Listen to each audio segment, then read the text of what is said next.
Now, summing up a concept in a single image is a tricky business. Whether it's a country, a company or an event, it can be tough to find one single representation which will work well everywhere. Google has just relaunched its logo, partly to improve the way it looks on mobile devices. Meanwhile, New Zealand's competition for a new flag for the 21st century is in its final stages.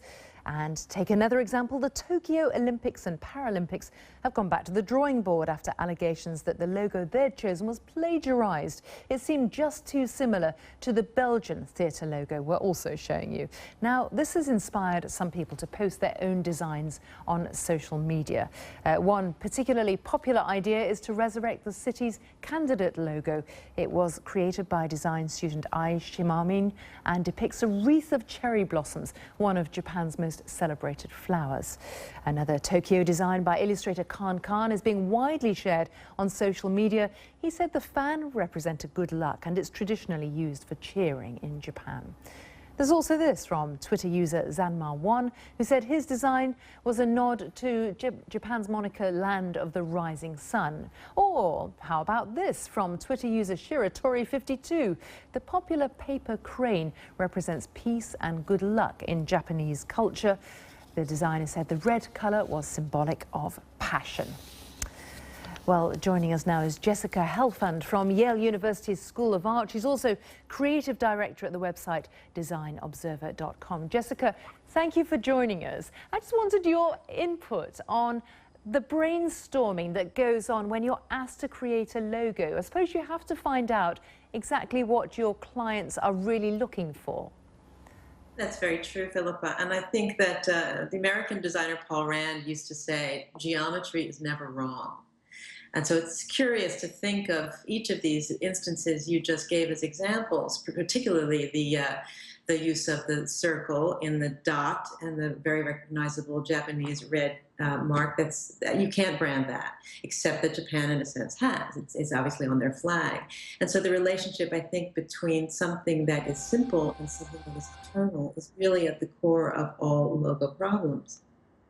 And do you see a trend in design today towards perhaps the more simple, because everything has to show up clearly on mobile?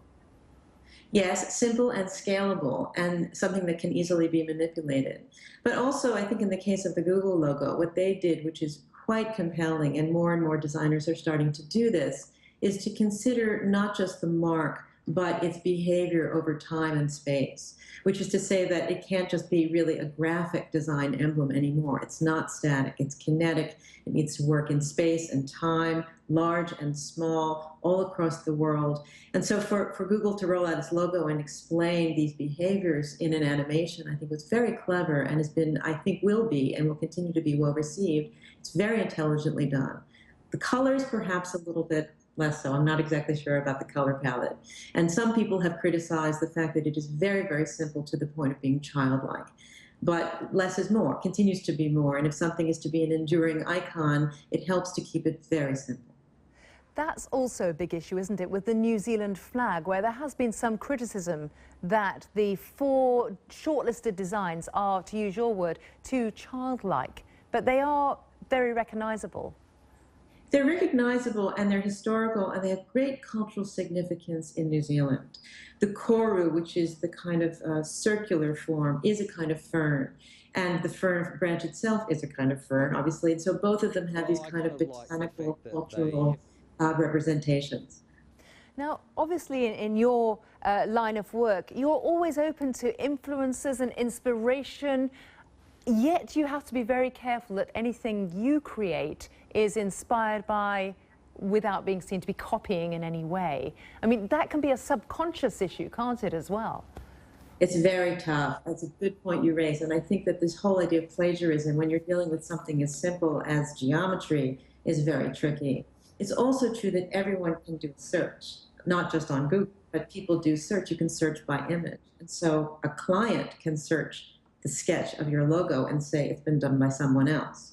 The man the designer in Belgium who took great issue with his logo, it remains to be seen, in fact, whether that's where the Japanese designer got it. I tend to think not. I think most designers would tend to agree that we get the inspiration we get from many different sources. problem comes when everything is easily indexed and online and can be searched by anyone.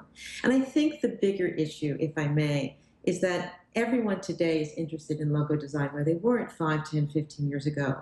This may have something to do with the fact that we all have our own logos in a sense. We all have a brand.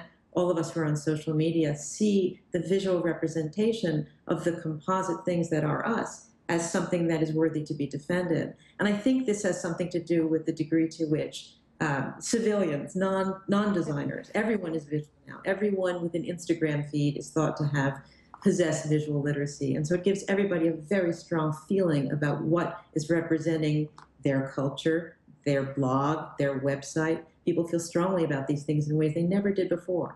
Does that make your life more pressured? Because just as everybody thinks they're a photographer, everybody thinks they're a designer. Or does it make life more exciting for you? It makes life more complicated. It's never been an industry in which you needed to be certified to practice, unlike architecture.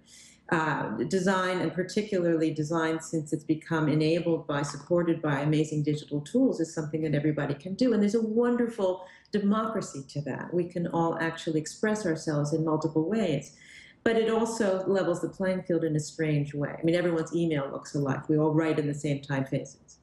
So I think it's an interesting philosophical debate. It's also got very serious ethical ramifications, because once you can disseminate something, once unmoored from your own desk, your own palette, your own imagination, it can be interpreted differently and used differently. You can't really protect things anymore the way you once could, which is another reason why logos, which are marks, which are parts of larger identity programs, need to be both simple and complicated enough that they can't be lifted. They need to somehow balance the variable with the constant. And I think somewhere in there, at the fulcrum of those relationships, are the logos and the identities that succeed and are eternal.